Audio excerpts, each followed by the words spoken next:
Hello, everyone. We're back for our Advent slash Christmas episode, joined again by Bulge. Hello, Bulge. Hello, everyone. Hello, Doc. Pleasure to be here again. Yes, it's great to have you. We always love having you. So today we are talking about it's one of my favorite movies. I have so many favorite movies. This is one of the top ones, and it's hmm not like precious and unique for me to say that because I think it's many people's favorite movies. At least one of many people's favorite movies, which is A Nightmare, or rather, The Nightmare Before Christmas, which came out 31 years ago, which is kind of Damn. insane. Yeah, 31-year-old film. As of October 29th, I think it's 31 years old. Um, it, I can briefly speak to its cultural impact that yeah, I watched this in Brazil as a kid. And I was born in the year 2000, just revealing a bit of myself here. So my parents, who probably watched it when it came out in theaters, were still like, yeah, this is a classic. We should show this to our kids. And I will still see people wearing, or at least I saw it when I was like 15 or something, people wearing Jack Skellington merch in yep, Brazil. yeah, So that's a that's very far-reaching cultural yeah. impact. But then again, I still see 20-year-olds wearing Naruto shirts, so in Brazil, so there's also that. Yeah. I mean, I love this film. Obviously, many people do. I really like it. My wife is like a real. I would say I'm a fan, and I very much enjoy it. hmm My wife is a big fan, like a big fan. This is her autistic fixation. This and She got Harry to choose it. Potter, yeah, Okay. very millennial. This and very hmm white, and she's wife Jack. I always say to my wife Jack moment when she says things. I'm like, yeah, you literally are that meme, and I love her. I'm happy to be married to wife. Yeah. Yeah, may we all be so That's lucky. a dream. Yeah, it is. But she really loves this movie, and I encourage the love of this movie because I also love hmm it. My wife tends to go more in for merch than I do. I'm not. I mean, I buy some merch stuff, but I'm usually I kind of dress a little bit. I try to not have so many overt like branding when I dress. I kind of just want to. I want to be the gray man, on the street. That being said, if I see anybody with a Jack Skellington shirt, I always smile. Sometimes I'll make like a positive comment about it. Or Sally or Oogie or any of the characters, I always go like, "That's really Yeah. cool. I like your shirt." Like I'll say things like that, and there's always kind of a like a nod and a smile or yeah, like sort of like you're one of us. You're part of the, hmm it's a pretty far-reaching fan base, but yeah, this movie is just keeps getting more popular, and the fact that your parents are past, you're well, I guess you're the Brazilian Gen Z, so Brazilian Gen Z Yeah, is yeah. getting it. I'm certain Brazilian Gen Alpha is going to get it. I'm certain. I know for a fact American Gen Alpha is getting it, Yep. or Yep. whatever they call the next. I think it's Alpha, right? Whoever's coming next, the I next think batch. after the Zoomers are the Yeah, alpha. I don't know Alpha. what the next one will be. Who knows? Yeah, Going who for the knows? beta, which is gonna And suck for them. then they'll get Sigma, and then it'll get real weird. Eventually, we'll get Sigma, but Yeah, it'll take a while. Patrick Bateman's running around. I don't know, doing facial peels and doing push-ups. Yeah. In Yeah, cyberpunk land of a 20 hundreds or yeah, something. exactly. Yeah. um, it's a great film. I guess we can do like a general. This is probably a good time to do a general overview. By the way, if you haven't seen this movie, what the heck is wrong with you? It's a Please go. very short movie. It's It's very a great short. movie. It's like a Music by hundred. Danny Elfman. It's like one Music by Danny Elfman. it's like 80 minutes long. It's It's like not at all. 122 minutes or something like. No, It's not not sorry, not 120. 122. Sorry, That's sorry. 1 hour and 20 1 minutes. hour. It's Yeah. I'm thinking of the counter on my when I watched it. Like Yeah, yeah, one yeah, me hour too. 22 minutes. Yeah. Yeah, yeah. It's like 80. 122 would be actually a pretty long Yeah, movie it'd for be this pretty type of long. project. At It took them least like 3 years to do, and I was watching recently after I you watched can it. tell it's made with a lot of love and attention and Like care. 3 years. All of the moments in it. Elfman wrote the music based on a poem that Tim Burton wrote, and you can listen. I'll link it to the description. You can listen to the late great Christopher Lee do a reading of that poem, which is really good. Love me some Christopher Lee, of course. Who wouldn't? Dracula, hmm Saruman, Count Dooku, which we'll Cool. forget he was in Star Wars ever because it was the prequels. But everything else he did was pretty great. But he was good as that thing in the He was good prequels. as that. I agree with you. Yeah, but I pretend he never did that. I don't fault him for wanting money, but I'm like blah, blah, blah, blah, blah. A topic for another day. Yeah, hmm so it started out as a poem that Burton wrote. Then they got like I guess a sort of passively greenlit to do a film, and they're like, okay, Elfman, write me some songs. And I know Bulge, you're a giant Oingo Boingo fan, I am. um, and so this is. I mean, it's just it's basically Oingo. It's a more music like a stage musical style of Oingo Boingo. Basically, it's Yes, you can tell it's stage narrative musical. songs. Yeah, But it's very similar to yeah. some of their would it be for stuff from Nothing to Fear, which probably their most famous album because it has You a know the albums better than I do, so Private you actually Life. know I more don't about know. Oingo I know Boingo. like a few albums well. I know like Yeah, three albums really well. But yeah. there's actually a lot of Oingo Boingo stuff I'm not the biggest fan of. But what I am a fan of, I am the biggest fan of, if that means something. I really love Elfman's scores, and I really like. Oh, he's great. I have individual Oingo Boingo songs that I absolutely adore. Yeah. I don't know if I can't claim to be like a super fan, but I really like the movie and the song Weird Science. I love both those Yeah. things very much. Yeah, I love Weird Science. Um, I've created, and so this is coming out right before Christmas during Advent, but you know this movie is all about the sort of the intersection between Halloween and Christmas. hmm And so like I'll say like I have made me and some friends over years have created a 6 hour long Halloween massive playlist that includes a lot of Oingo Boingo and all sorts of other things. So yeah, Oingo hmm Boingo is like every year leading up to Halloween. I'm definitely listening to Oingo Boingo. And then after Halloween or during Halloween too, I watch the movie Nightmare. hmm And then I get, well, not Oingo Boingo, but I get Elfman, right? I hmm just mainline Elfman for like 3 or 4 months. It's pretty great because he's pretty awesome. Yeah, he's awesome. He's a He's very great talented, composer. very talented. And I mean, he does I guess you'd say non-verbal scores or non-singing scores as well. He's done some Oh cool yeah. stuff. Like, I mean, really every single one of the Tim Burton movies, right? Is him. Yeah, I Yeah, think yeah. so. Most recently, Beetlejuice, the second, which was very good. People should watch that if you haven't seen it. I have not. Yeah, it's a worthy successor to the original. Yeah, it's very good. Um, okay, so the Nightmare Before Christmas. Christmas or Halloween Town, Jack Skellington. He's spooky. He's awesome at what he does. He scares everyone so good every year, and he's like, "I'm too good." I'm like, it's almost like an Alexander moment. Alexander wept. Yeah, Yeah, yeah. Alexander wept, He's I like, guess. I've conquered everything. I've done everything I can do. I'm so good at this. I need to go find something else to do.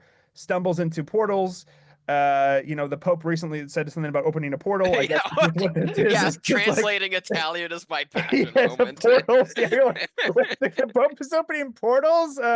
You know, yes, Jack Skellington's gonna come out or something. I don't know, or Santa. I hope it's Maybe Santa. we'll get the Easter Bunny by Yeah, the accident, Easter like they Bunny. do in Yeah, it could in be. the movie. Finds holiday portals because apparently all the holiday lands are interconnected, which is kind of a cool idea. You know, he discovers Christmas Town. What's this? What's this? It's all the good things that he's not. hmm And then he's like, wow, this is sort of new territory to move into. I don't think he views it as conquering, but he ends up kind of unfortunately conquering it. He's like, I'm going to do Christmas this year. You We're don't gonna need to worry about it, You don't need to Santa. worry about it, Santa. There's a whole power struggle between Jack Skellington and Oogie Boogie, which is a whole thing, which is kind of fun. You know, Jack's like trying to do Christmas better or at least different. And the problem, Yeah, because he's trying to figure out Christmas, and he's he's like, trying to "Well, I figure out guess Christmas. I need to do it, and I think I'll get it, and I need to do this new thing, and I think I get it now." You know, he's Right. done all these scientific experiments, He's he's written these nonsense scientifically, equations on the yeah. board. One of my favorites, and I think I'll probably put this up as the static background Image. is that Chestnut's over open fire makes me laugh every time as an equation. That's so funny. Yeah, it's it's so I love that. There's a I love lot of little details and little visual jokes in the movie that just yeah. pass by if you're not paying attention Well, that really because merit a rewatch. as we've said, they had 3 years because it's such a painstaking process to do stop motion animation. They had 3 years to work in all sorts of little things into an hmm roughly 80-minute film. So you're like, there's every frame you can is beautiful and it does something with that because they had so much time to work in little tiny things. So yeah, which is a cool thing about stop motion. Well, any animation, but particularly stop motion, is it really does require a massive time hmm investment. Like in later stop motion things, I'm thinking of, well, it's still probably about 20 years ago now. Man, I'm old. A Corpse Yep, Bride. yep, yep. Oh, with a Corpse Bride, they used like a computer controlled tracking system that made the getting the shots accurate a lot more easy to get them accurate. It reduced the time of making the film. When they were doing Nightmare, it was still really like it was Early days. well, it was more like it was more similar to what if you know Ray Harryhausen was, who did like Jason and the Argonauts and all the Sinbad movies Oh, okay. back in the Yep, day. yep, yep, yep. Okay. Know Yeah, those. so Ray Harryhausen was one of the real big pioneers of this form of animation. Um, so you get Harryhausen really kind of setting like creating a space for stop motion as like being used in feature films. Then you get movies such as Nightmare really taking it to the next level, and then people just keep taking it on and on and on. I Hmm. mean, I've seen really great I've seen some fun like YouTube shorts where people like on their own, like one person is doing stop motion stuff just and putting them up on YouTube. So the animation style continues, which is great. It's surviving well in the digital age, which is awesome. Because even if you got the greatest digital camera, computer tracking for the shot and all that stuff, you still have to go in and Hmm. move the puppet or whatever the character bit by By little hand. bit. Yep. And they did this in like Frame by frame. frame by frame. Really. So they did 24 frames per second for this for the filming of this, and they had to move it 20 yeah, 24 frames per second. So it's 24 movements per. I mean, this is crazy. This is like that's a level of patience that I don't think I'll ever have. I mean, just quick calculation. In 80 minutes, there's like 4,800 seconds, I think, which sounds about right because 60 minutes is Yeah, should be 3,600. That is 4,800 frames, really. Or no, times that by 24. That's yeah, how many frames they had to do. So just yeah. 4,800 by God by 24. That's a lot of frames to It's do that. many frames. 115,200 roughly is how many Yeah. they had to do. That's how many movements of a little stick man that they had to do. it's pretty impressive. It's This actually is it is actually Akira levels of like dedication, really, because Akira I think might still be. I don't know if it still is, but it was it's like also 24 frames per second, is it? which in Yeah. hand draw animation is like absolutely unthinkable. You are insane to do this. Yeah.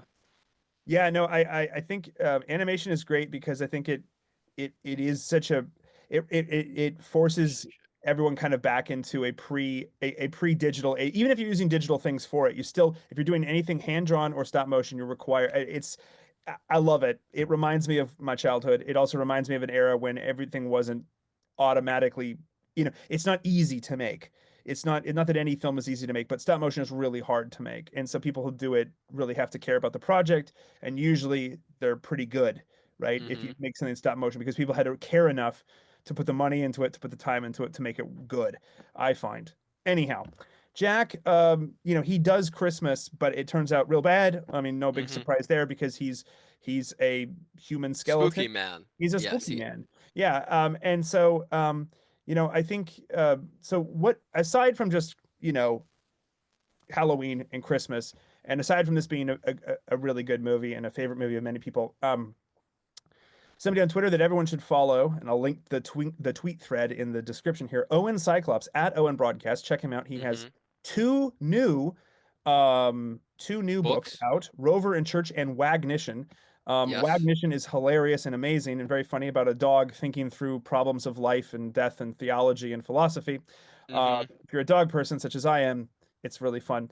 So please do go check him out. It is the time for giving, and so Owen Cyclops is by by far my favorite sort of I guess you'd call it like comic artist, I guess you'd say Yeah, something. I guess. I Yeah. think he brands himself as I think comic or popular art. I think he also says too. I mean, most of his comics, he's done way more complex ones, but most of his comics are like what, 4 panels, which is like Or kind of the panels. classic. Yeah. Yeah, yeah. Yeah, by far like the just some of the I think most he's the best one working today, I think yeah, I would easily. say. Yeah. So yes, we're shilling for him, but because it's so great, like Hmm. it deserves this. So he posted, and I actually knew this was coming out ahead of time because I'm on his Patreon, and I got giddy about it because Hmm. I read through it before he actually tweeted it. So he tweeted out on was it October 29th, I think, of this year, 2024, a whole Yep. uh tweet thread. I try to shy away from live readings, but this deserves a live reading. If you want Bulge, I can do it, or as host of this is technically my show, so I guess I'll do it. Yeah, And either we I can can interrupt when we can we can comment on interrupt. something. Yeah, we'll do that live reading thing again. I apologies, dear listeners, if you don't like. I tend to avoid this kind of thing, but sometimes you have to do it. So here we go. And it gets to the most we have to do it because it gets to the most interesting part it gets to a of, thing. yeah, it gets to the And then most, and then why is it popular? Is the I actually basic also I premise. commented on the tweet and my comment got some likes too. So yes, I'm going to be that guy. I will read my comment because my comment also will I hopefully lead us into at Good, good, least good. yeah. And I know that you Bulge responded well to my comment and hmm said, "Hey, we should actually do an episode on that." So this is largely Bulge's prompting. So thank you Bulge for pushing me to do this.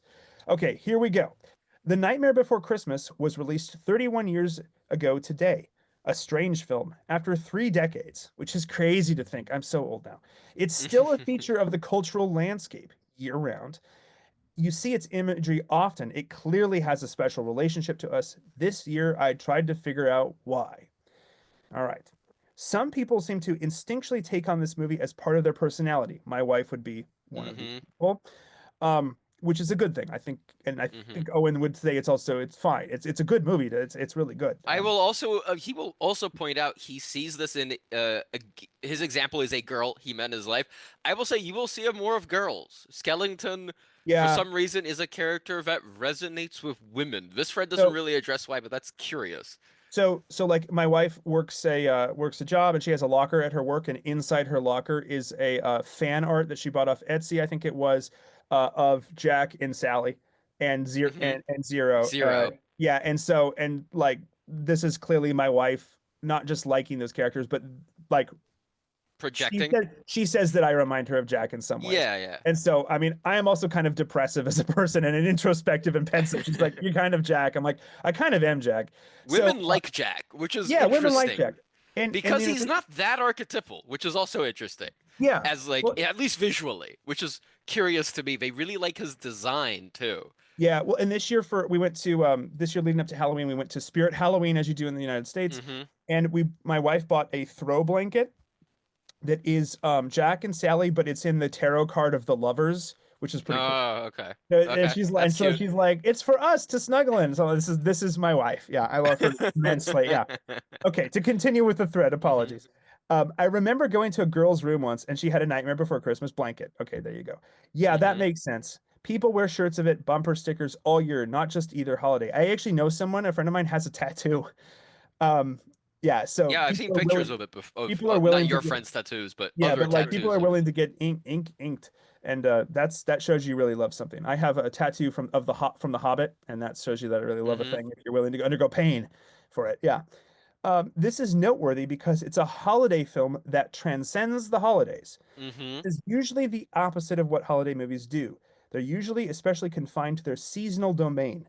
Someone wouldn't really wear Christmas movie gear in spring as a general rule.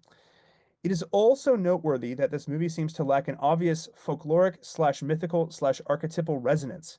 I don't know if I exactly understand what he means there, but well, maybe you have a perspective on I that. think at least visually is what he Visually, means. Like okay, yeah, Jack, at least that's how I interpreted it when I read the threads. Like Jack isn't obviously, at least visually, like this is the archetype for for Alexander weeping.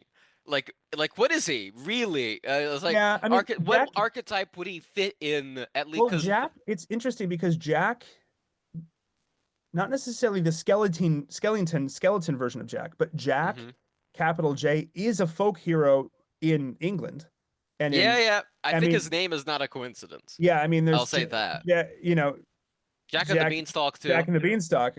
There's And probably other Jacks. that Jack is also connected to things like Jack O' Lanterns.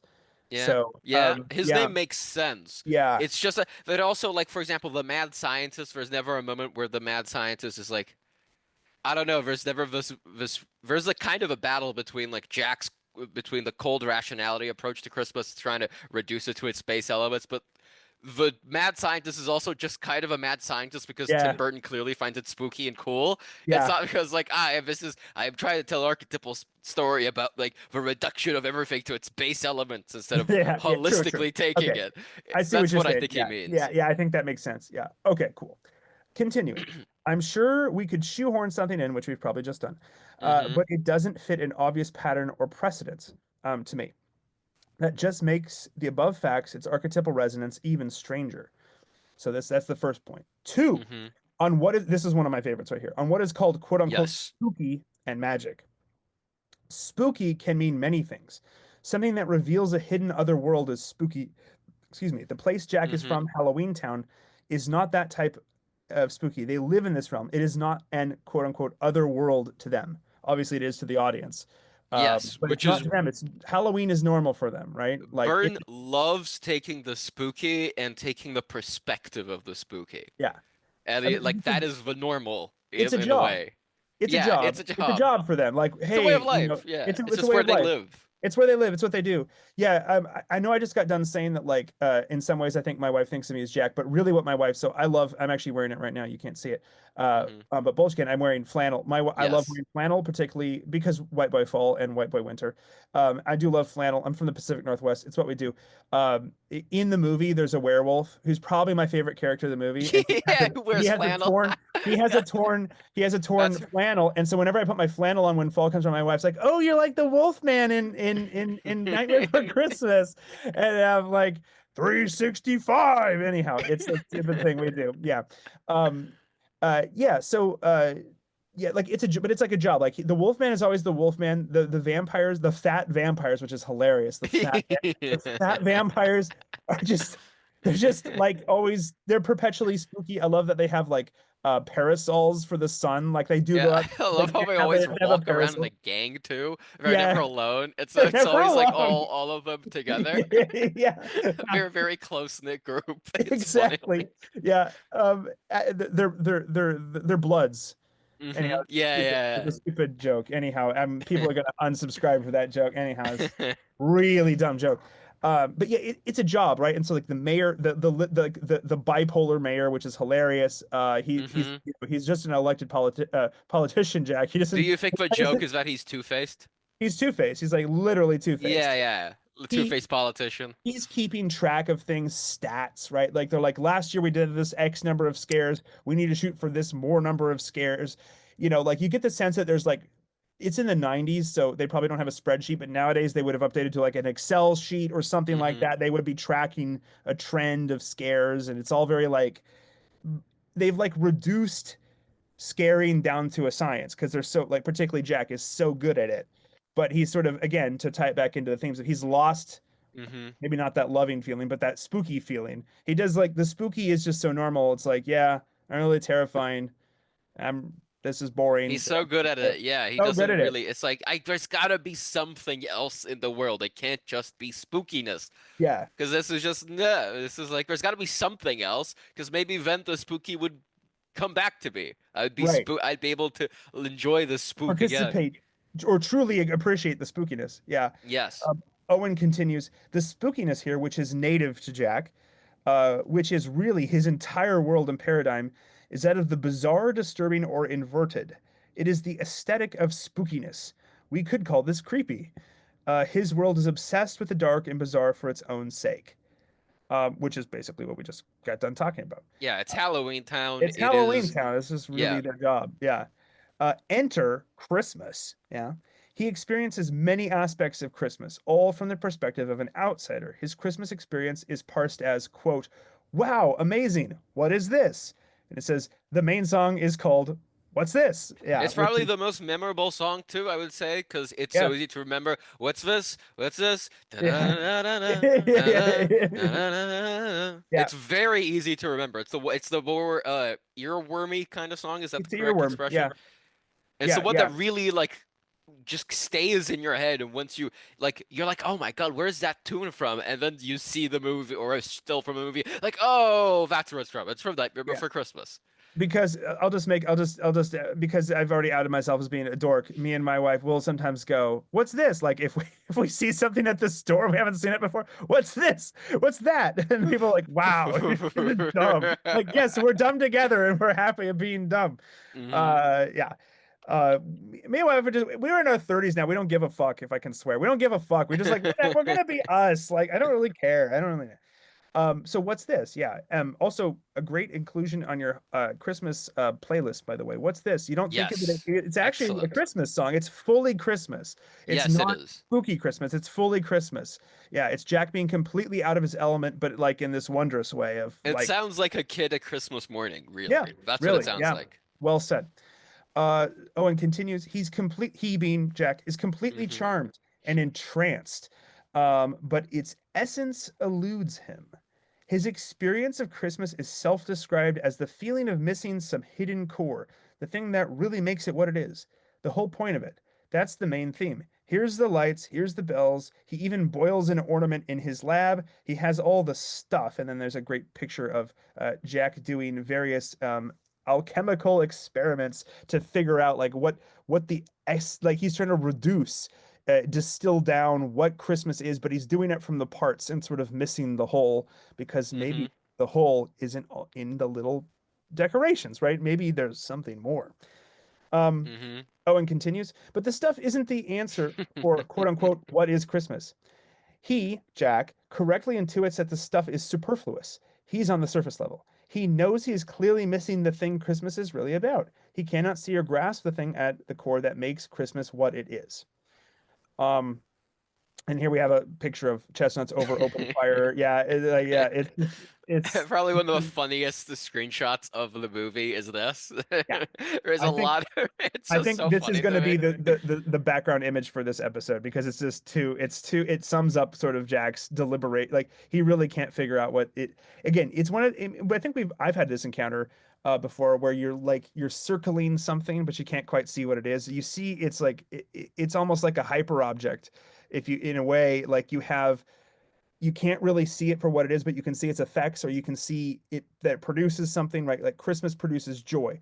Christmas produces light and darkness. Christmas produces Santa Claus. Christmas produces, eggnog. Christmas produces Hmm. trees. Christmas produces, but it's not like eggnog is Christmas. And it's not like trees are Christmas. It's not like ornaments are Christmas. It's and it's not like you could even. I mean, I think what the way I would interpret this is Jack realizes that even if you added mathematically, which is kind of what he's trying to Hmm. do, everything up or tried to find some equation for it, the equation's not like really giving you the answer you're looking for. Christmas must be something that can't be reached via like deliberation in this cold, like you said, cold, like logical, Yeah, this scientific science. rationalist way of Yeah, like, yeah, rationalist. if we just Yeah, take up, human beings are made up of meat, so therefore, if we add up all of the meat together, you'll have a human being. It's or right. these molecules or whatever.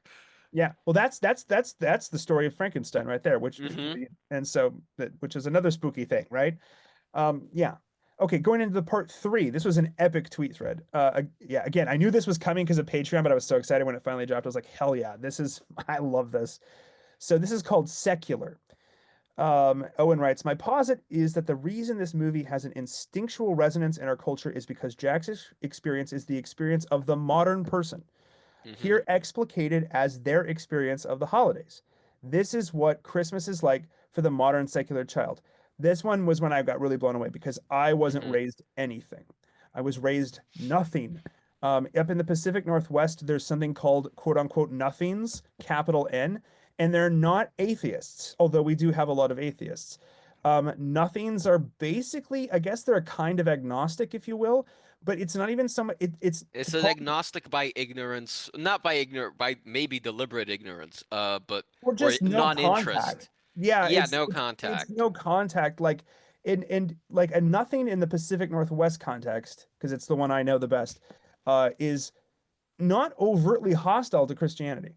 It's just like unchurched is I think a term I've heard in other contexts in the United States, and I think that's probably more or less. Although unchurched people can be quite religious in a way. If to harken back to that live stream conversation that we did on Caleb's channel about hillbilly elegy, right? Like Yes. JD Vance has said his Mima was very religious but was unchurched. So unchurched Yes. is something else. It's a something that's something different. In the It's almost Pacific, like they're a pagan tribe and they're uncontacted. It's like, oh, I don't yeah, know what this stuff is. What does but this mean? but Cross? they have this substrate of Christianity because of basically Anglo-American culture. Hmm. Like the leftovers of when Christianity was the standard, like was the religion in the United States, and everyone else. If you were maybe you could be of a different religion, or maybe you were like Catholic, and maybe people. I mean, Aaron McIntyre has talked about this, like okay, like Protestants are like okay, the Catholics are kind of weird, but we recognize that they're Christian, even though we disagree with them, and we recognize that they have something. Like we can look at them and be like, you're something. This idea of somebody saying like I have no religion would be like really strange to people Yes. just like not that long ago in history. Be like, you have nothing, you have no religion. You don't even At least pretend. with the Catholics, you can They're like, well, we understand don't their even fiendish pretend. plots, but this doesn't even register on the map like no Right. religion. The fact that you're It's like, well, maybe I weird. pretend to be a religion. No, no, you don't even pretend. Like the quote unquote nothings in the Pacific Northwest, I guess are secular, but it's not like they're not Richard Dawkins secular. They're just like, We're not John Rawls. We're not like no, these liberals who have the secular it, theory of government or it's whatever. not like that. It's if any of you listening are from the Northwest, you'll kind of probably know what or have lived up here. Regardless of where you're from, and regardless of your own religious background, you'll probably know what I'm talking about. It's really difficult to explain in like 2 seconds, but this was my, I mean, when he talks about this is the Christmas, well, this is what Christmas is like for the modern secular child, that's definitely what my Christmases growing up were. Hmm. He continues, we, quote unquote, or we, parentheses, especially children, are native to a world that is just kind of creepy and dark. Then our culture chooses to focus on those things and highlight them. We also present a lot of it to children. To extend the metaphor, Halloween is very creepy and dark. It's also a kid's holiday, which is true. Halloween is one Hmm. of my all time favorite holidays. Christmas is my favorite holiday, but I really like Halloween too. Um, then you see Christmas, and it's the total opposite of this. Nice, warm, love, light, inviting. Everyone loves Christmas, just like Jack. It's intoxicatingly beautiful. You love Christmas. The modern secular child or adult loves Christmas. It's most people's favorite holiday. Growing up, I wasn't even unchurched. I was just non-religious in the most true literal sense of the word, Hmm. like non-religious. Um, no real in theological instruction or anything. I didn't go to church, wasn't baptized, any like none of the things that really Hmm. like and we'll get into this I think in 2 seconds here because I want to finish the thread, but I keep getting interrupted by Hmm. my own self. But like Hmm. this is when I this is why I fell in love with this thread because it let me see Nightmare Before Christmas. I mean, not to make everything about me, but it does make it a little bit more biographical because I also know that Owen Cyclops' background is also from a Hmm. non-religious background. Yep. He's Catholic now, but like he comes to faith Is later in he? life. Yeah, he's Catholic. Okay. Well, I actually didn't know He's that. one of your Okay. tribe. This is why I had you on for this. I thought you knew He that. No, it's just I've Oh, had disagreements with him about it's like, I've oh, had Bulge will love arguments this with because him he's Catholic. about God's knowledge and omniscience before it and the interpretation of it, which I guess is very common in Catholic circles, but I didn't expect it. No, yeah, he's Catholic. Like 2 years ago. Okay, that's cool. Yeah, he's a recent convert, but seems But he's sincere. probably he listens probably more to I don't know how recent that is, but I like him especially because he is very interested in American Protestantism Yeah, and I but guess also like American religion. I'll say American American religion in religion. general Yeah, in because general. I would not count the Mormons as Yeah, Protestants. Mormons. Yeah, I wouldn't count Episcopalians and Anglicans as Protestants technically. I think that's a what misnomer. are we?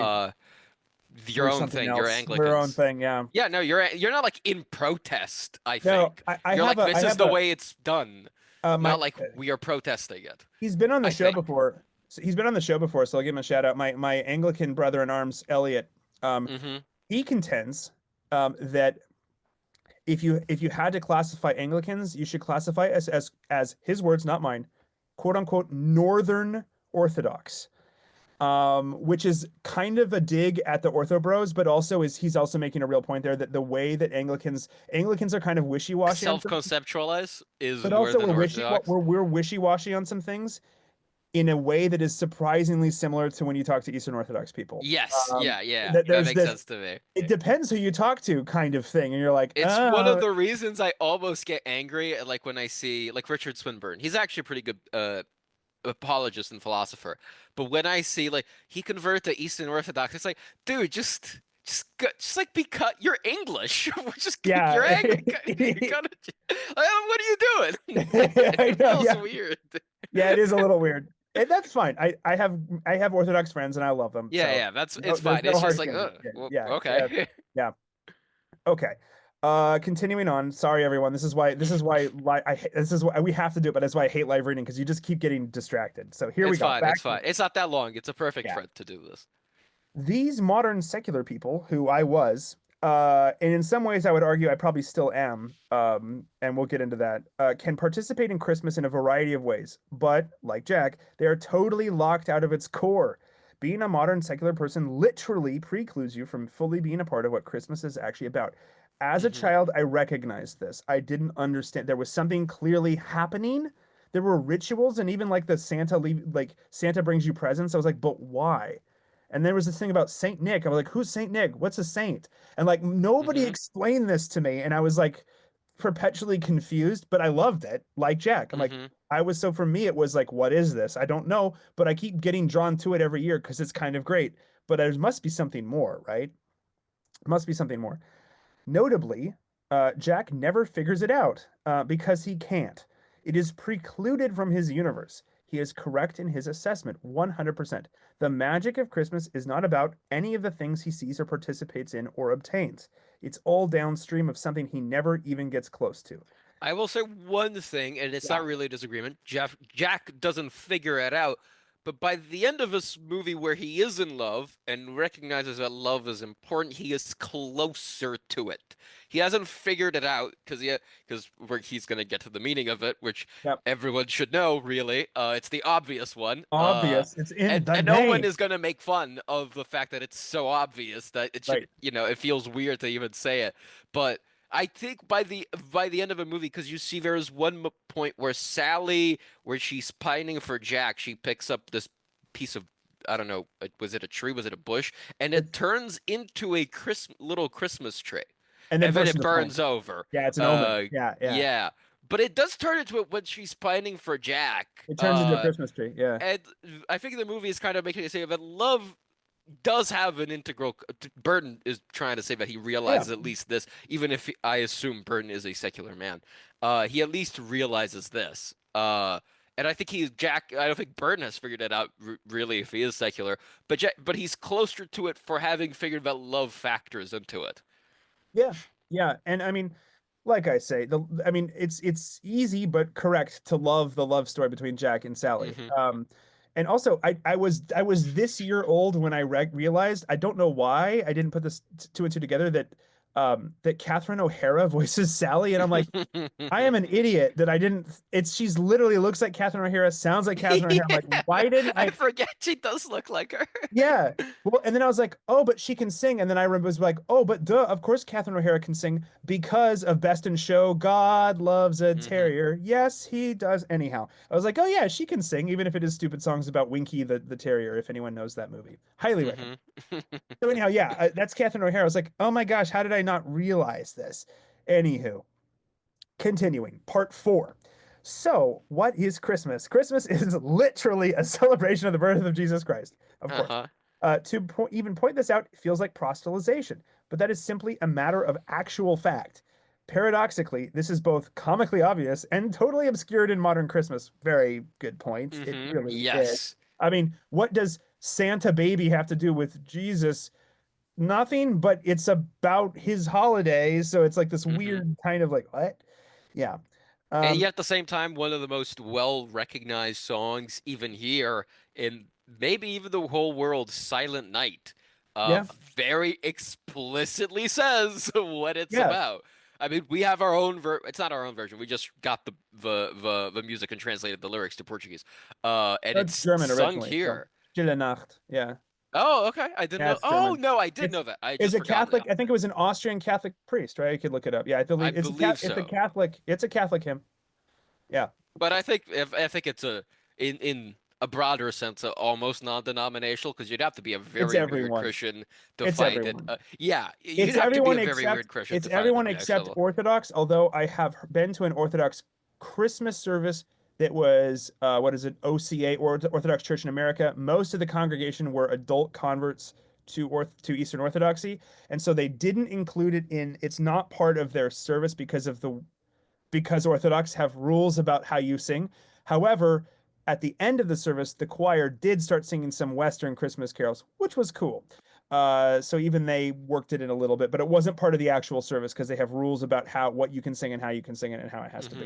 Hmm. In a way that I guess it's an area where the Anglicans are not like the Orthodox. We're like, well, is it that important? I don't know. I think you can sing still Silent Night. I like Silent Night. Um, Same for Amazing Grace, I think, unless yeah, Amazing Grace is unless you have unless you're like, wow, he's using grace and he's violating what John Calvin said on the doctrine of whatever about grace. It's like there at that are point, Calvinists who won't sing that hymn. oh, I made that as a joke. Okay. No, you've intuited something quite accurate about Calvinists. Anyhow, okay, moving on. Um, it's interesting that a theological system that focuses so much on your inability to earn anything really makes you want to realize or believe that you haven't gotten anything. It's just a very strange thing. It's Makes you very believe that you even haven't gotten the gift of the exactly. thing. Yeah. Oh well. Okay. Jack never gets this information. His issue is real. Uh, he sort of asks himself, what is this magical enchanting thing really about? I feel that I'm only on the surface level. That is true. The lights, the gifts, decor, and so on are literally about celebrating the birth of Jesus Christ. This is a perfect analogy for a secular child's experience of Christmas. There's Hmm. this magic space. I want to inhabit it, but it's not of you. It's other. It's not your world. You don't actually believe in the thing that at its core is what it's all about. You are not part of it. Jack is from Halloween World. That's who he is. So when he participates in Christmas, he makes it like Halloween. That's the whole movie. That's the modern secular person. You can see the stuff in this other realm, and the stuff is so cool and magical. You really love it. But the core of it, the thing that makes it what it is antithetical to you. So when you try to participate in it, you make it more secular. This is Yes, that's a very great point. true. This is very true. Again, CF Santa Baby. Hmm. Songs like this, where you're like, what does that even have to do? I don't even know what this is about. Yeah, it's like anyhow. I also just dislike Madonna immensely. Hmm. That's yeah. You make it more like your world. When what drew you to it in the first place is that it's the opposite of your world. You are Jack. This felt a little bit like Prophet Nathan to David. You are the man. You are the man. You are Jack. And I'm like, yes, I. And I mean, I guess it's easier for me to say in some ways because I wasn't raised in any of this. Yeah, I know I'm Jack. Like I know I'm Jack in many ways, right? Like, um, anywho. Owen continues, and that's what happens in the movie. This is why people instinctually resonate with this tale. It is the modern secular person's experience of Christmas, especially children. You could also extend this into other phenomena that have their origin in religion. And he says, that's it. Thanks. So, a very great thread, I thought. Oh Um, yes, very good. Very is. uh, Oh yeah, you go first. no, I was just blabbing forever. Okay. So, No, I was you take the just reins for a I've bit. recently been rereading and reading some new stuff, and there's a very interesting idea that you don't ever really convince someone through arguments in this enlightenment way, where you're both these disembodied intellects who are floating Yeah, around, and you offer an argument for this, and then you question each other's basic beliefs, and at one point one of you strikes the finishing blow, and the other guy accedes. That doesn't right, really happen. What happens is like you can do that if they already agree with you on most of your foundations. right. Like if I am a Catholic, this other guy's a Catholic, we have a disagreement, we can like open up the catechism of the Catholic Church and we're like, okay, let's we agree on the process for deciding who is right. We agree on that I, rule. I would think that that's how people like you and I would have a discussion because we're like we have a ground we have a despite the many differences we have a common Yes. framework and so we can hash out the minute details and fight about them and that's fun. But it's Yes, we ultimately can do like that. we wouldn't convert some we should not try to you should not try to convert people like that. It No, will what you not need work. to do It will is not work. instead of convincing, what you want to Yeah, do is persuasion because you're not asking them to alter a belief. Because when you ask them to alter a specific belief, let's say you ask an atheist, I need you to alter the belief that God doesn't exist to God does exist. And you present, the 30 or so arguments of implanting as like charted out, but right. I think most are pretty good. Or 24. It's something like that. It's a ridiculous number that kind of work if you agree with a few priors and Yeah, some of maybe, them kind maybe.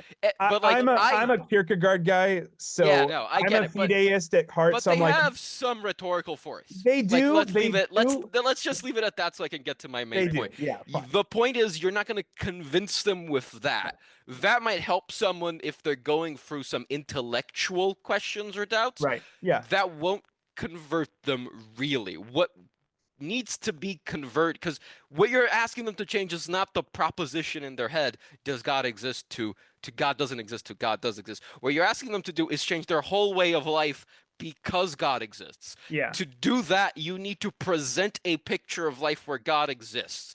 Right. How you do that is usually by inhabiting that way yourself. Yeah. Because if you're a, let's say, a man look, I am not like saying that, if you're a vicious man but you believe in Christ, that you're going to go to hell. What I am saying is you are presenting an unconvincing case for believing in Christ. Uh, you are presenting a picture of the world where no one is persuaded by. You're being a bad evangelist, really. Because what people want is an attractive world picture, this image of how life should be that they can subscribe to. And if you don't really do that, they're not going to change. And what Jack really encounters here is this whole different world picture, but he doesn't know what makes it tick because he doesn't Right. have it explained to him. And he's almost like, I want to do this thing, but no one is telling me how. He's like Yeah. almost evangelized himself but without knowing it. He's like, Yeah. I would change, but I don't know how.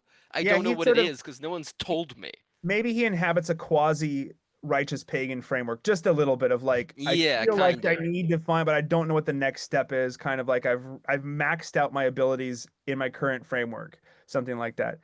Yeah, no, that's a good point. It's a very Catholic take on it. God bless you.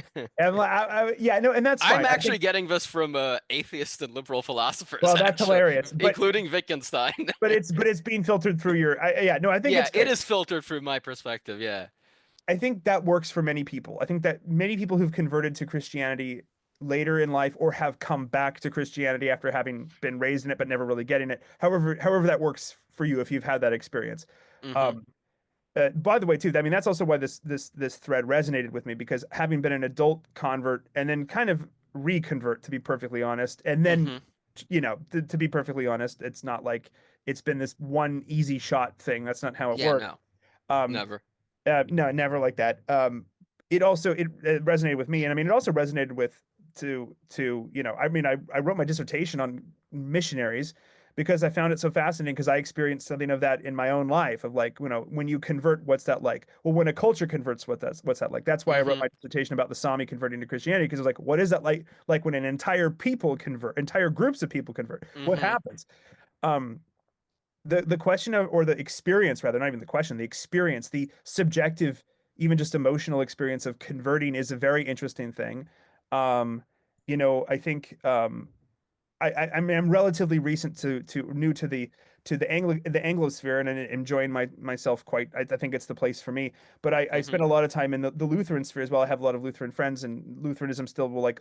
I, People, my Anglican friends tell me you still think like a Lutheran. I'm like, yeah, but that's okay because you're Anglican, right? And they're like, yeah, that's we're fine with that. We don't really, yeah, that's fine because they're wishy-washy, but in a good way.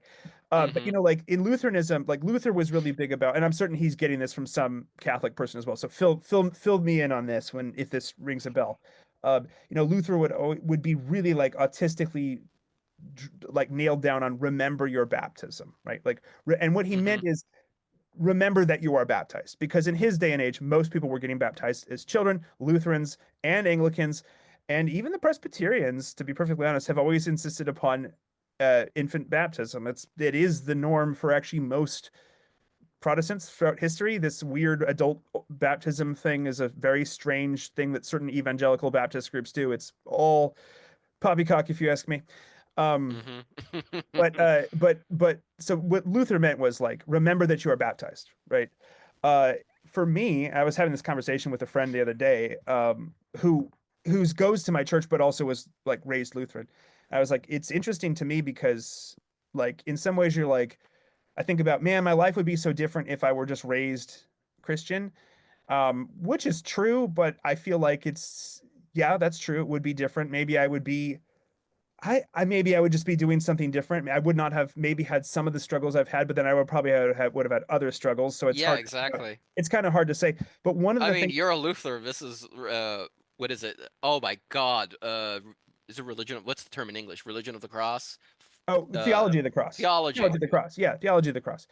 Um, but Is I about think to say Teologia da Cruz, oh, about no, to it's go in theology of the cross. Portuguese. That's Yeah, literally yeah. theology of the cross in Portuguese. I can understand your weird Spanish just enough. Yeah, That's a thanks. joke. That's a joke. That's a joke. I know. Your weird Spanish you speak down there in Brazil. Um, Yeah, no, but it's interesting because I was telling my friend that I'm actually like thankful I wasn't baptized as a kid, and I was being edgy.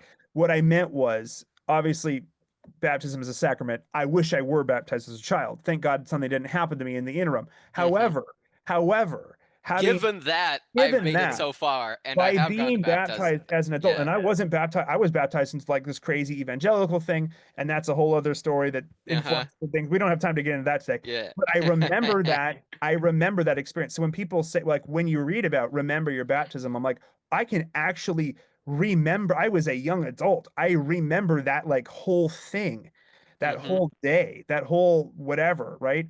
And even though I didn't quite understand, I didn't have the theological framework of what was really like, I didn't view it as a quote unquote sacrament.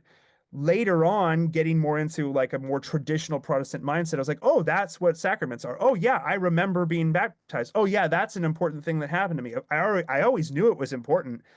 So I guess to tie this back into this whole thing with Jack, it's like, I'm kind of like it's these weird like two steps forward, one step back process of like being drawn in, of being re-enchanted back into faith, back into a worldview that gets what Christmas is really about. It mirrors, at least for me. Sorry that this got so autobiographical, but like No, it's good. into like what is it you quote unquote come to faith.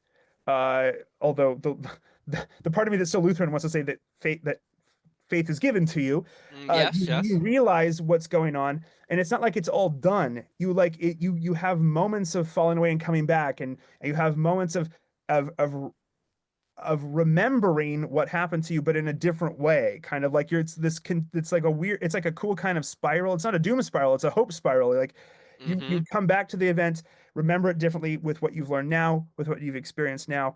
Um, that was at least, I think that the point too here is that Jack doesn't, he's like incapable of that. But he gets about as close as you can get. And I hmm guess the reason is he can't do it is because he's literally the scary Halloween man. Yeah, he's a spooky man. He's He's from a spooky man. Spooktown.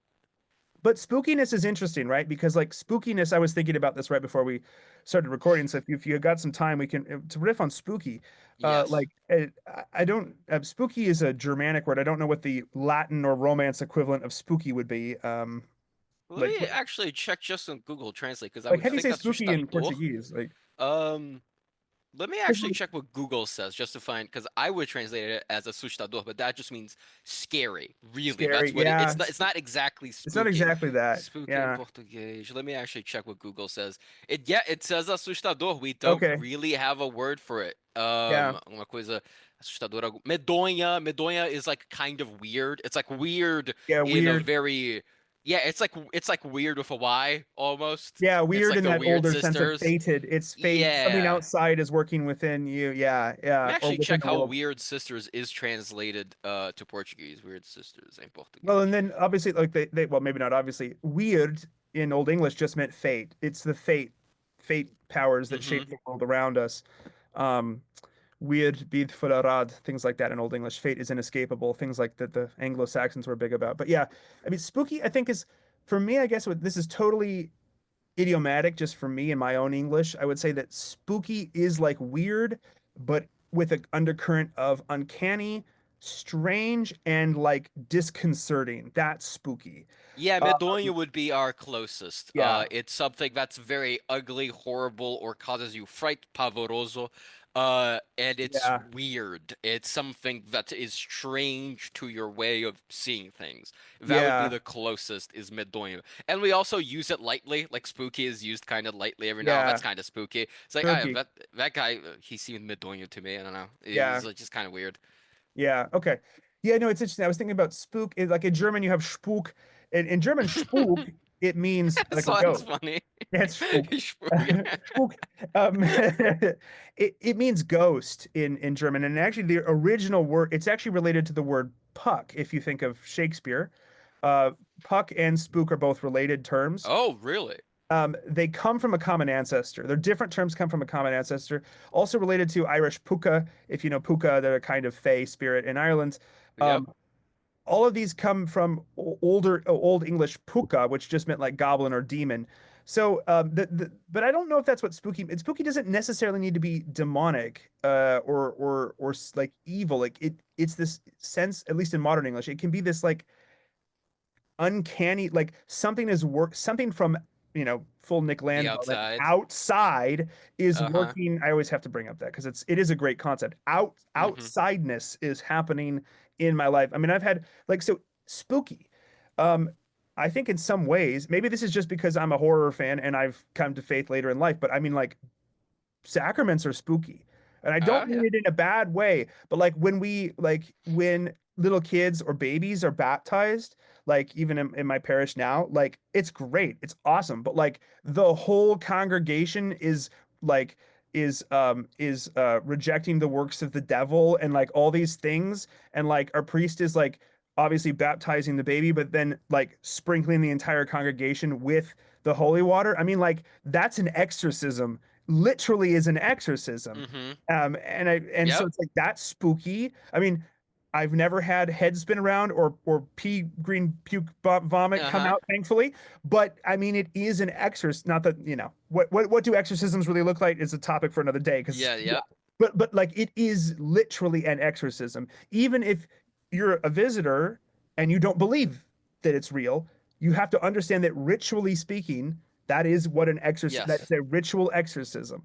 And so like that's like, and I love I to mean, point out, even our core tenets of Christianity are probably spooky to at least non-Christians. They well, most definitely were to pagans. I love to point out to fellow Christians, like usually, I don't want to paint with too broad of a brush, but usually people who are raised in the church, they're like, yeah, yeah, you get baptized. I'm like, yeah, and you're like, you're actually the spirit of Satan is exorcised. You're like, you're Yep. claimed for Christ. Uh-huh. You are literally blessed. You're smeared in the blood of Christ. All these things are Your like life is joined to his life, your death is death joined is to joined his to his death. The death. Yeah, old man is now dead. and people like I've actually because I'm a highly disagreeable person, I will do this particularly to people who are like maybe even over churched, if that's possible. As a kid, they kind of got like Like the over socialized. over social, like they were exposed to church so much that it didn't mean much to them, or it didn't mean the same, like it did.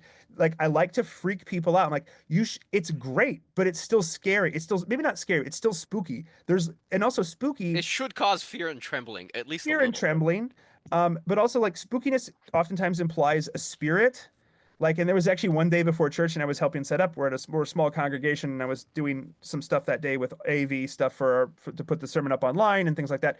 And so we were just like chilling out, and like Uh-huh. the priest is setting stuff up, and it's just a few people in there, and they're like, it was actually right before Halloween this year, and some people were like said something spooky, or somebody said something about spooky or uncanny, and I was like, I was like, yeah, it's almost like this whole building is like inhabited, haunted by a spirit or something. And people were like, shut up. It's like, it's almost like there's a spirit in between here, and it's really Eh, strange. Yeah. whenever two or three of us gather in Yeah, this in the it's name with in this us or specific something. name. It's I mean, they're like, Colin. I was It's like, almost like no, there's a fourth person there whenever three of us exactly. Yeah. gather. There's a fourth man in the fire, as Johnny Yeah. say, Yeah, whatever. yeah, Yeah, yeah, yeah. exactly. Yeah. It's like, well, and this is just me. I'm a dork.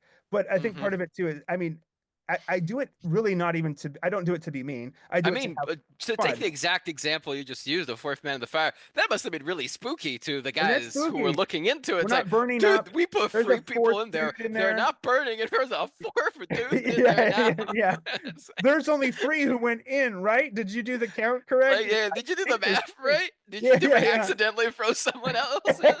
Whoops. Yeah.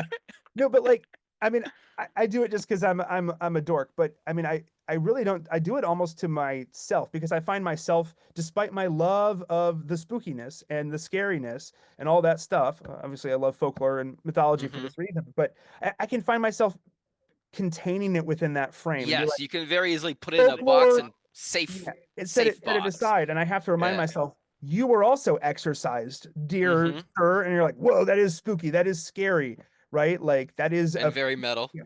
and super metal, right? Like, and I'm kneeling to receive body and blood, and like this is spooky, and it Hmm. doesn't mean it's bad. And so I think I was thinking about that when I was rereading the thread here. I wonder if Jack's biggest hang up is that he can only inhabit one kind of spookiness.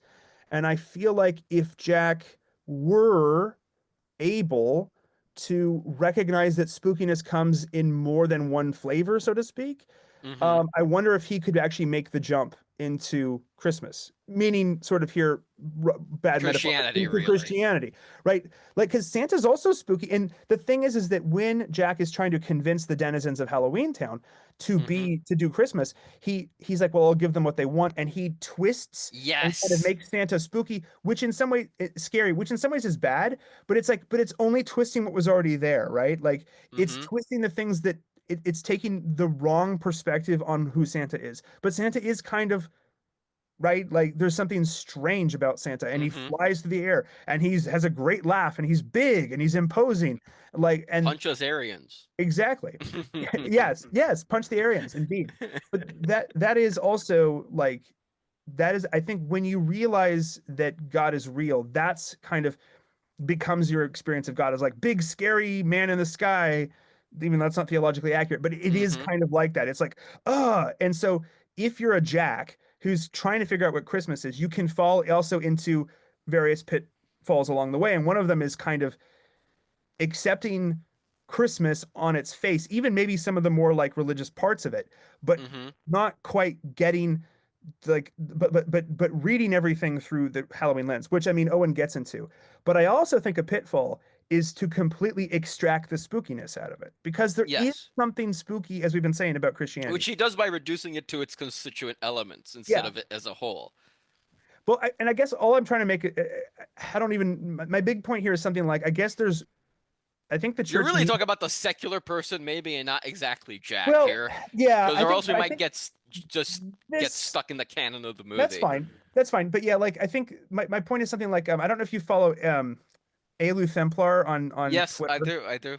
He made a tweet and I couldn't find it. I don't know if it got taken down or whatever, or Twitter's being The strange. Twitter search function is very bad, dude. He made a tweet a few days ago and I should have just saved it, but I whatever. I liked it and moved on because That's how doom you do in scroll. Twitter, yeah. Yeah, but he's like I'm gonna butcher it, but it's something like the older I get, the more I just start identifying as a pagan who has come to Christ than a quote unquote Yes. Christian. And I mean Uh-huh. that also I think ties back into this of like I've been thinking about that a lot lately. Like I feel like and maybe that's just imposter syndrome, and I have a lot of that, but I'm C.S. like, Lewis has an essay about this. I think it's actually a Christmas essay, all things okay, I need considered. to check it out. It's Yeah. it's only 5 pages long. I will find it and send it to you, where he Okay, makes the yeah. argument maybe we need to become pagans before we can become Christians again.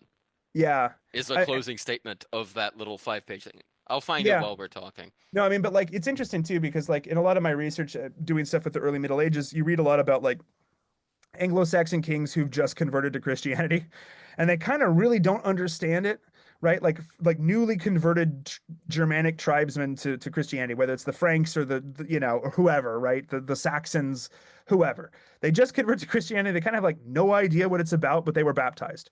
And then like Mm-hmm. somebody told them, "You're Christian now," and they're like, some of them are like whatever, but some of them are like actually trying to figure it out, and they're like, "I really don't. I guess okay, I reject all the old gods, but what do I do now?" And they're like, I don't know, what do I do now? And they're like going. You can see this in the early some of the literature of people like cultures trying to figure out how to be Christian and not like give up a sense of continuity with the past. Right, because if you're going to be Christian, it's to have your past redeemed, and it's not the same thing as getting rid of everything, right? Like there's a redemption of the fallen aspects of what you've done and who you are, but it's not like everything is stripped away.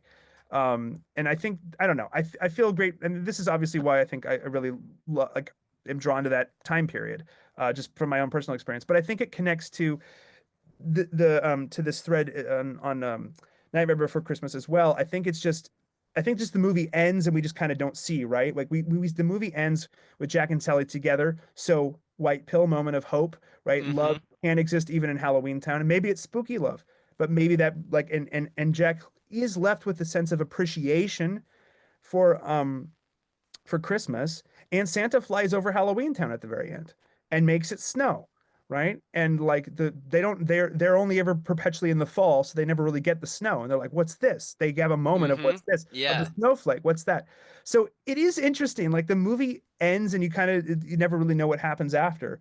But you could do some fanfic of thinking about like, well, maybe there's more maybe not cooperation, but maybe there's more contact between Christmas Town and Halloween Town. I mean, maybe Because in a there's sense, something. Halloween can't really understand itself if it doesn't have Christ too, because it is All Hallows Eve. Yeah, It can't do its thing better, which they seem to want to do, if they don't understand why it's being done.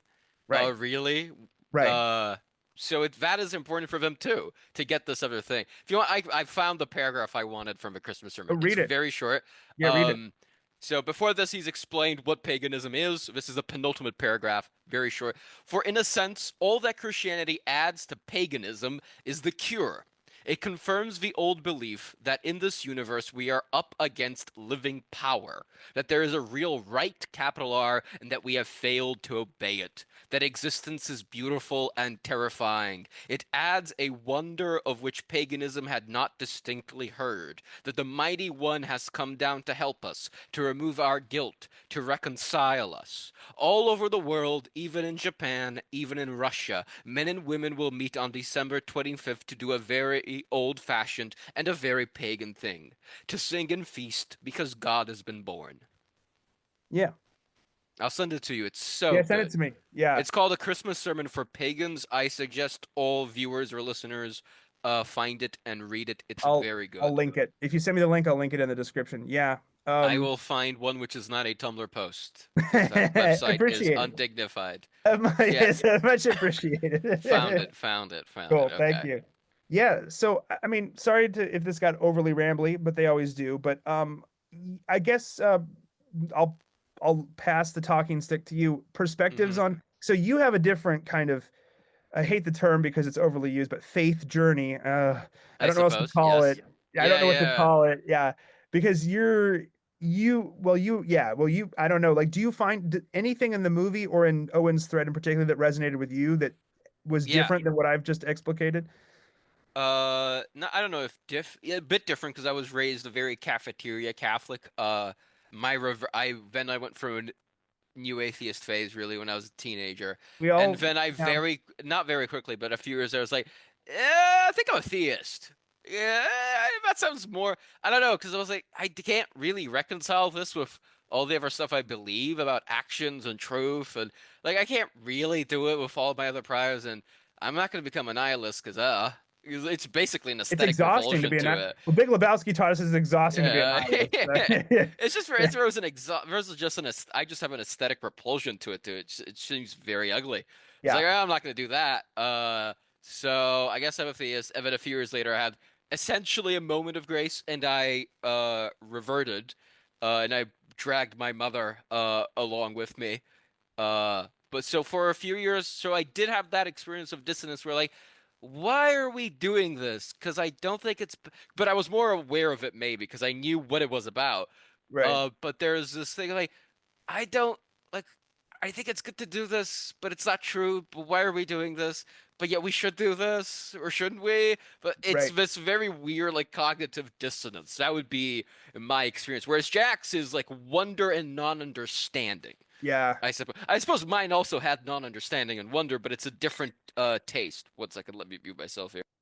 yeah. It's interesting. Not to speak too much for my wife, but she did the whole Catholic school thing up through Hmm. like end of high school, and like for all the love to I kind of Yes, sometimes yes. I'll bring up something like and she's like, "What's that?" I'm like, "They didn't We have teach that heard, to we Catholics have heard many ill, you." especially us Brazilian Catholics, have heard many ill things of Catholic, American Catholic It's like schools. they didn't teach her basic things about like transubstantiation. I'm like, you Yeah. don't know what? And then I keep going, how does that? Well, so my wife is now Protestant. Yes, yes. We scored one anyhow. Haha, take that. No, like it's yeah, I don't know. It's not a Hmm. competition, but Yeah, uh, um, yeah. but but but I was like Protestants score again because I was like, how I always But is say it like, as kind of? how do Yeah. I know this? But I'm not. I'm not even Yeah. like I like case in point, I don't have a problem with transubstantiation. It's not my theological framework for understanding the Eucharist, but I have no problem with it. Like I don't see Yeah. an issue with it.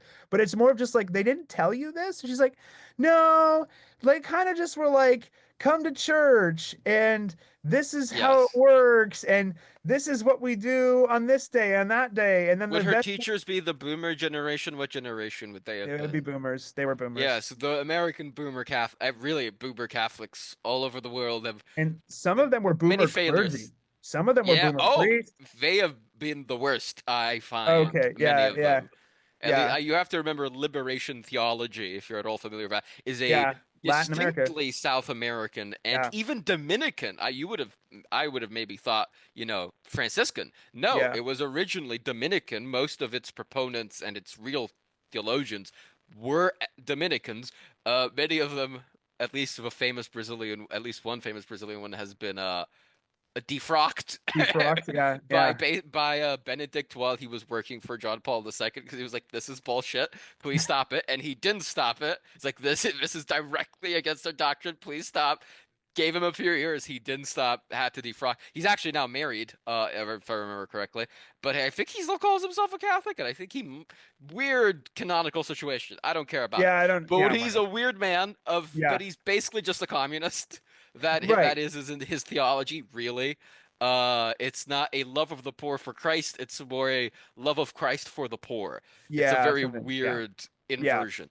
yeah. But yeah, So I'm I mean, very familiar with this generation of Catholics, especially, and I think the worst of them have been clergy. And I think most lay people are really more passive. They just want to be, please just yeah. tell us what to do and how to love Christ. And if the clergy are bad, they're gonna do it badly. But Oh, I I mean, think most of them are sincere and like, okay, this is how we should do it. yeah. We shouldn't insist on all these hardline doctrines. Just and sometimes like, no, you at least need to draw some boundaries so people know what you're talking about and they aren't confused when they grow up. Don't dumb it down for them. Yeah, no, I think I mean I can't throw too many stones though because well A you shouldn't throw stones but B like I'm such a glutton for punishment in my Uh-huh. current re-enchantment phase. I'm like, okay, I need to be going back to a theologically rigorous but also traditional church. What is it going to be? And thankfully found an ACNA Anglican Church North Uh-huh. America parish, which is literally a subversive is we're pretty clear about we are here to subvert the Episcopalians. Like that's our goal.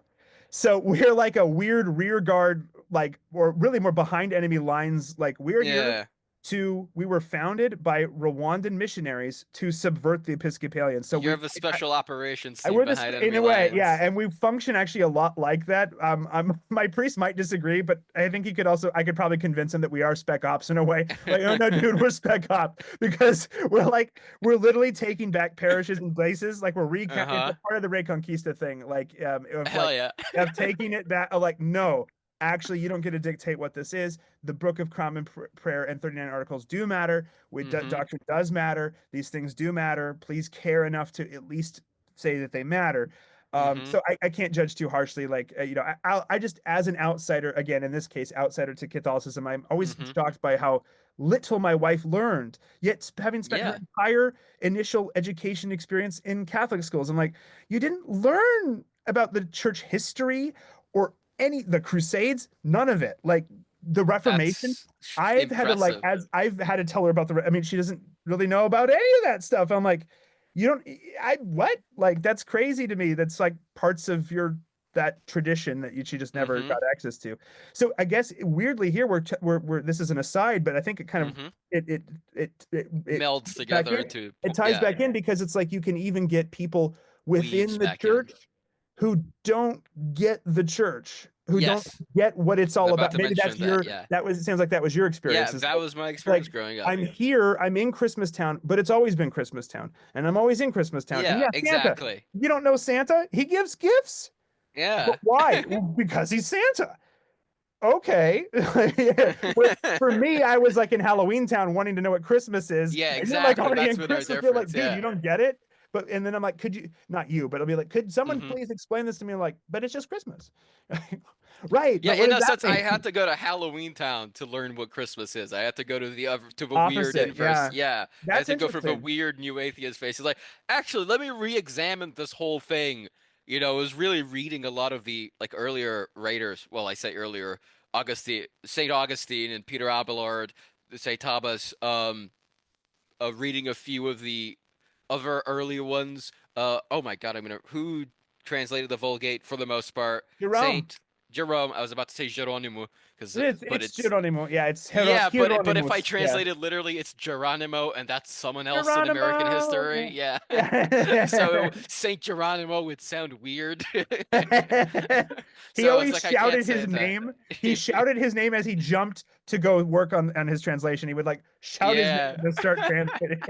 Uh, and it was really like reassessing and actually reading these people that I just kind of knew about and had been taught a little bit about. It's like, oh no, this is kind of spooky in a good way. It's like there's Yeah, way more here than I was first led to this believe is by both if the Halloween Town, the atheists, and even my own upbringing. well, if you have to, I know it's late there, so let us know. Hmm. But like, this is why I love talking to you because it's very Hmm. fruitful. Hopefully, other people are enjoying this as well. But if you don't I like hope. it, that's fine. I'm enjoying myself, and that's what Yeah. it's about. In true postmodern fashion, it's only about my experience. Hmm. That's a joke, but it's interesting. So for you, it sounds like, just from my perspective, hearing this, Hmm. the more intellectual arguments for faith were helped get you kind of back Yeah, but what I in a would way. say is the important part is not the argument itself, it's that the argument appeared reasonable. Because Right. there was an exact moment where I was reading one of St. Augustine's basically arguments for God, but really an argument for truth and for the existence of truth and beauty and justice, in The Teacher. And I was like, I was reading this in philosophy class in University of Toronto, and there's a moment where it's like, oh, fucking Christopher Hitchens lied to me. It's like, actually, it's like, I don't know if this is true. I don't know if the argument, if I examine it piece by piece and read 1,000 different philosophers, it'll be true, but it's eminently reasonable. It's not insane. And, This is, in fact, this guy is like way smarter than me for not believing in God. Like, I'm not smarter than this guy. So there was this change of yeah. this, I'll use the term world picture. It was like, no, actually, Yeah. faith is reasonable, even if I don't buy the argument right now. I kind Right. of was leaning toward thinking it was And in true. I that need to moment, revisit it. But in that moment, I was like, yeah. no, these people are actually, whatever people say, even if the argument is wrong, these people are actually quite reasonable and quite clever, and they're And in worth that paying moment, attention Bulge stood up from his reading desk and shouted, "The devil is alive!" and threw the to. book out the window. And people were like, "What just happened? That was spooky."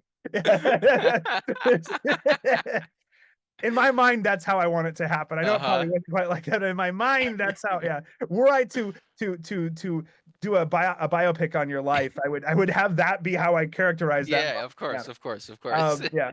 I would do the opening of X-Files episode Die Hand de Verletzt for a University of Toronto council meeting, like where all the admin meets. I would do that for them. We would. That's a good cold open, man. We need to do that episode. It's a terrifying episode. It's Yeah, really good. it's really good. Yeah. So it's interesting. Like, so for me, so for you, it seems like because you had the previous contact, in Hmm. some ways, maybe sort of quasi vaccinated you against it, but then you just needed a different perspective on it, and your body could kind of synthesize the proteins of faith, if you I will. mean, yeah, before I could become really a Christian, I had to go through a phase where I was investigating Hindu theology. Because there Yeah. was kind of a point where I was like, I kind of am a theist, but I'm not going to go back to examine Christian arguments first. We need to go as far away as we can. So Yeah. I studied Buddhism, I studied Hindu theology, especially the non-dualist one, which is kind of the idea that everyone is God. And a few and conditional non-dualism, which is different than that. One of them actually Adi Shankaracharya arrives at some modal version of a trinity, which was kind of Hmm. a blowing my mind open moment. Yeah. Uh, and and eventually I was like, I think this only goes so far. Well, And you then got tired of running on yeah, the hamster wheel of samsara, right? Like it just keeps yeah. on going, man. I That had just to just keeps step on off. going. I had to Just just keeps step on off. going. Yeah. It's exhausting. Yeah, you need to sometimes take a rest, man. And I I'm decided. imagining like Jerry Seinfeld being like, "So what is it with the wheel of suffering? I It's a mean, it just keeps on going." oh. Bum bum. Yeah, you can't get off it. Death, But rebirth, yeah, death. yeah. I needed to go Yeah. through this little pagan phase, I suppose, before I could be like, let's be evangelized to by St. Well, Augustine. as they say on Twitter, right? Like pagans, if you do paganism right, you engage in the time-honored pagan tradition of converting to Christianity. Yeah, You of know, which course. is Lewis's argument too, right? Like it's Yeah, like, yeah, that this is the time-honored pagan tradition of converting to yeah, a Christianity. very pagan thing. We're Yeah, feasting and singing because God has yeah, just been yeah, born. exactly. Yeah, it's It's a great. very pagan idea. It's like, It well, is. It's God has super been born. pagan. What are we Yeah. gonna do? Yeah, we're gonna feast and drink. Yeah. Whereas for me, it's interesting, like growing up, I was never an atheist. That's the thing. Is because Yeah, and when I nothing, which is say a very I, curious I wasn't designation. raised, when I say I wasn't raised anything, I have to then explain to people what a quote unquote nothing in the Pacific Northwest is. And then I'm like, but that doesn't mean atheist. It's like, no, like I was always aware of something or some things out there. I had strange experiences as a kid that I really can't account for things like that'd be a topic for another day, but like Mm-hmm. objectively strange things happen, like Mm-hmm. weird, spooky things happening, not all of them good, not understanding what was going on and always being like there has to be like there clearly is something more. And so it was just like at some point I kind of had to just be invited to Christmas Town. So by the way, I Mm-hmm. would whether the stats real or not, I think it holds. I saw recently on a tweet about like what gets people into churches. Is it your fancy website? Is it your sermon? Is it your it's like most of the time you invite somebody. Yeah. Somebody invites someone to church. That was what it was for me. So this is an argument for maybe to get overtly preachy, maybe just for a little bit. It's Christmas time, it's Adventtide. Mm-hmm. People are more likely to do churchy things during Christmas time, during at least in America, during Adventtide. So invite people to church. That's a way because it's what got me in the door was being invited to church. And I was like, it was a what's this? And I was like, Mm-hmm. oh, this makes sense, even though it was, I mean, hindsight, it was kind of like crazy American evangelicalism, well-intentioned people with a weird way of doing Christianity, but it was Christianity. It was Mm-hmm. Christianity, and it was my Christmas Town moment. And it did. The thing is, unlike Jack, it actually started making some sense. And then there Mm-hmm. were the things that didn't make sense, and that's I'm like, okay, I have to find a better version of Christmas Town. I have to find a Mm-hmm. more theologically rigorous Christmas Town. But it was like, they were all, what I mean, like, Yeah. but it got me through the gates, the peppermint gate thing that people Yes. do, right? Like Mm-hmm. it got me through that. And that and so it was more of an, I mean, this sounds so cheesy, but it was really more of an encounter with quote unquote Christmas Town for me. And then the autistic ruminations kind of followed from that, learning about theology followed from that, all that stuff. It wasn't so much like somebody gave me a really good argument. It wasn't Mm-hmm. like Yeah, because I exactly. it was like the arguments didn't make sense to me. And I was like, well, that doesn't Mm-hmm. make sense. So why would I? And then at some point I have to realize, at least for me, that it wasn't about it making sense, quote unquote. It wasn't about rationalizing it. It was about Mm-hmm. experiencing what Christmas is really about. Mm-hmm. Um, and so anyhow, when I say things like this, my Orthodox friends get happy because they were like, "Oh yeah, that's because they're hyper, participatory in their Yes, and it theology." should So be. yeah, it should It's be. It should you be. because Yeah, every everyone should be like that. Yeah, yeah, because part of my whole thesis about like you don't really convince people of a separate worldview because like every proposition in your head, or at least like 90% of them, let's say, just to give a random number, they're actually all connected. So if you like topple one thing that seems like, dude, I'm just asking you to believe in God. Let's say I'm not even asking you to believe in Jesus Christ. I'm asking you to become a theist. Say, actually, he probably has to change a lot of stuff about how he lives day to day. right, He at least has to like pay respect to this thing or to right. like justice, like justice, the idea of the good in a What is it to platonic sense. worship? Well, what is it to live in a hierarchy? What is it to worship Yeah. something? What is it to honor ideals? Yeah, that's Yeah, like foreign he to, has to change everything, and the way you do that is by participating in it. It's why I made the earlier point that if you're a vicious man, it's not guaranteed you'll go to hell. Hopefully you'll be saved. It's that you're a bad evangelist by being a vicious man most of the time because you're not yeah, really showing how the participation I don't want to say optimist because that sounds like I'm a nerdy computer scientist who's like a utilitarian. optimization Yeah, model. but like you're not showing it an ideal. Even if like of course we're not ideals, we're Yeah. fallen men, but you're not showing what the ideal they should strive for. One of the things for me, this is so if you got time to riff on this, thank you. And anyone Yeah, who's still please. watching, yeah, because this is an interesting thing. It's making me remember things. Just talking about it's making me remember Mm-hmm. like those early, like right when I first converted. I kind of had weirdly, I guess in some ways it's good. I kind of like, well, I've always been Christian. I'm like, no, you haven't. No, no, you haven't. Hmm. Remember that there was this time where you were not. Remember your You baptism have in to this remember case. that. Yeah. But the fact that I kind of forget that I think is also good, right? Because it's like it shows you Hmm. how seamlessly Christianity is a part of like Yes. it's part of like I'm grafted in. I'm the wild bits that's been grafted into the tree, Hmm. right? Like Hmm. I'm one of the weird ones, but I'm grafting my way. I'm getting grafted in. I'm in the process of it, but Hmm.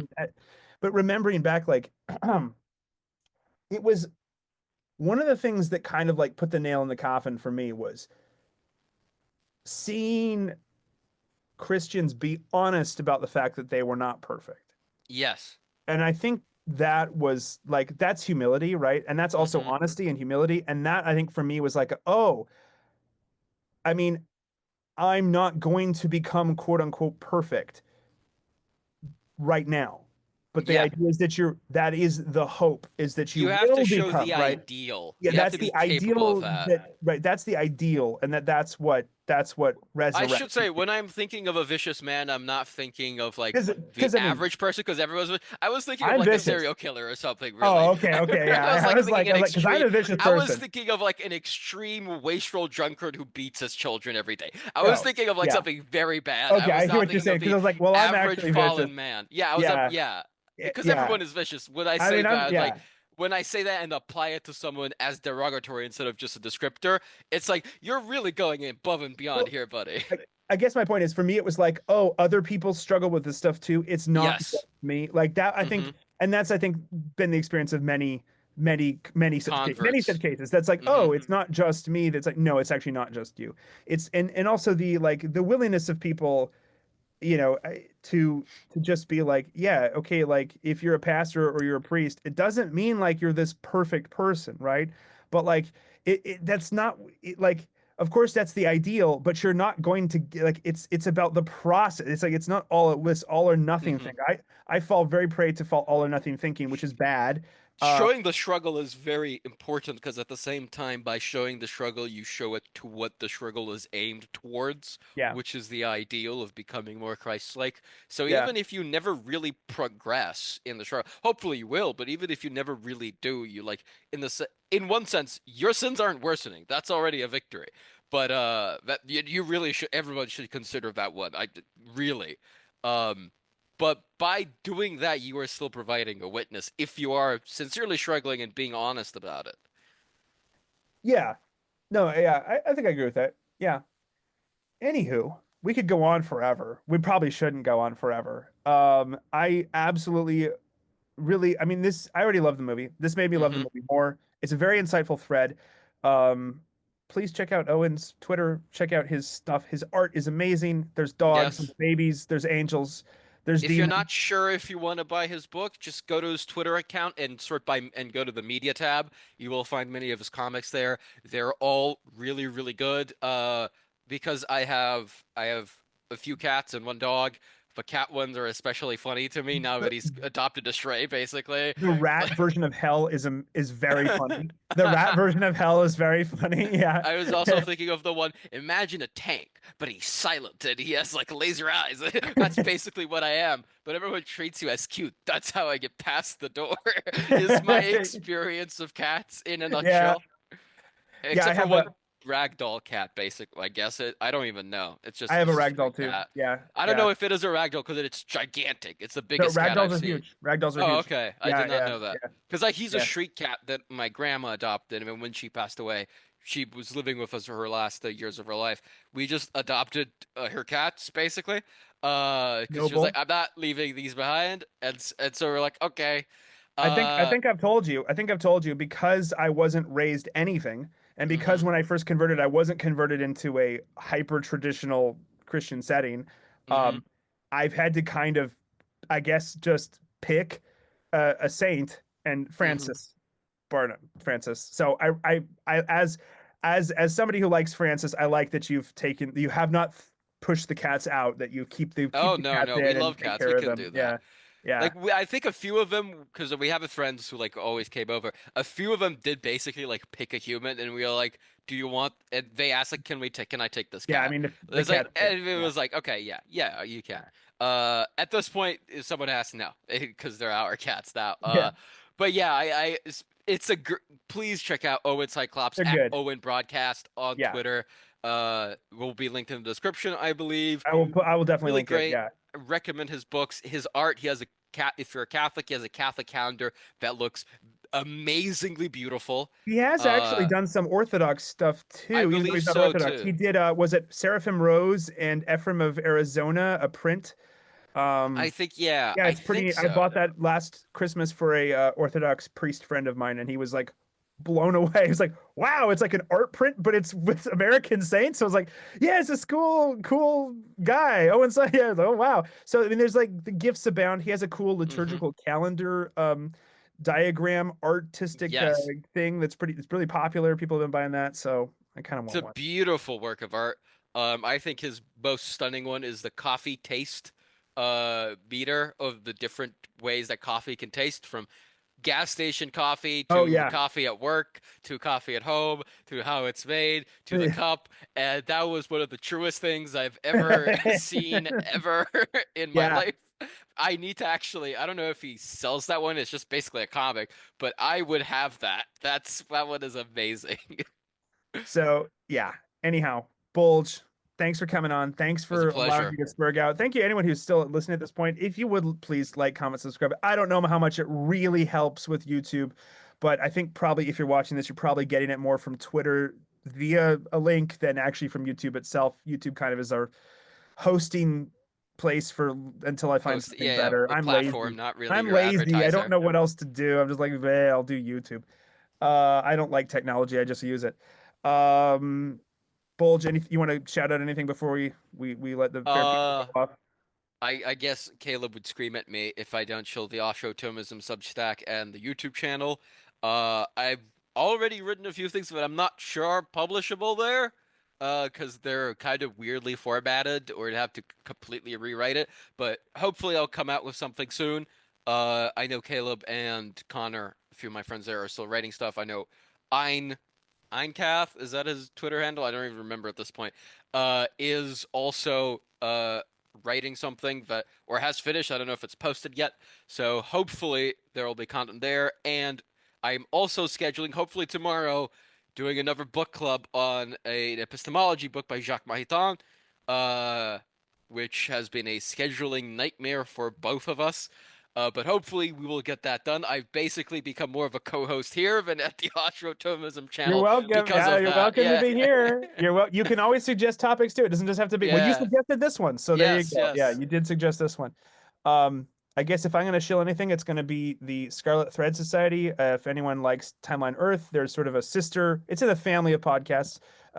Pause's podcast, Scarlet Is it Thread its own Society. podcast? Because I haven't seen Scarlet Fred on the Well, TLE it's so thing on its own. I think we're shifted more to a Patreon model. Okay, I will go to Patreon. I've Is it been its own doing Patreon or is it on the It's its own TLE thing? Patreon. I can link Okay, to I that will as go well. there. I've been Please doing do, because I've been missing it. monthly episodes. I'm a recurring guest there. Every month we have 3 episodes up right now, so we've been doing it for 3 months. Episodes on spooky things. Me and Paz just recorded one last night, and he dropped it right away. We look at the Icelandic Yule cat and Oh, yes. fun Icelandic monsters that come out during Christmas. And yeah, so if people are interested, I'll link to it. Check it out. Paz has been on my show before talking about Ghostbusters, and so that continues to happen. That's pretty much it for me. Everyone have a very good rest of your Advent. Have a very Merry Christmas, and Bolts, let's try to get you back on maybe next month, something like that. Hell yeah. We'll go off. We'll have a break. We need to have a break, but then Mm-hmm. we'll be, nose to the grindstone, Protestant work ethic. Mm-hmm. I'll drag you and Yeah, make you I just said show I'll up be on dragged time, and along, the yeah, you're poor like, come Catholic. on, like, cool. The All poor right. Catholic once again victimized by the work The ethic. victimization of work. Yeah. Oh, yeah. It is a curse given to Adam. I Yeah. must suffer through it. Okay. While the Protestant is going at it We're all like happy. happy. Yeah, you're all Yay. happy. The guy was I like, feel so useful. Yeah. I need 5 siestas just to make it through 2 hours of work. You're saying it. I'm not saying it. You're saying it. Yeah. Cool. I Everyone. will be honest, when I went to Italy and there was actual siesta, I was actually shocked because we don't have it in Brazil. Yeah. I Well, was you've been like, what is Americanized this, probably. dude? Yeah. Yeah, Yeah. that's true. Yeah, Oh, that's cool. so funny. All right. Anyway, Merry Christmas, everyone, Merry and a happy rest of Christmas. the Advent. Yes. All right. See everyone later. Peace.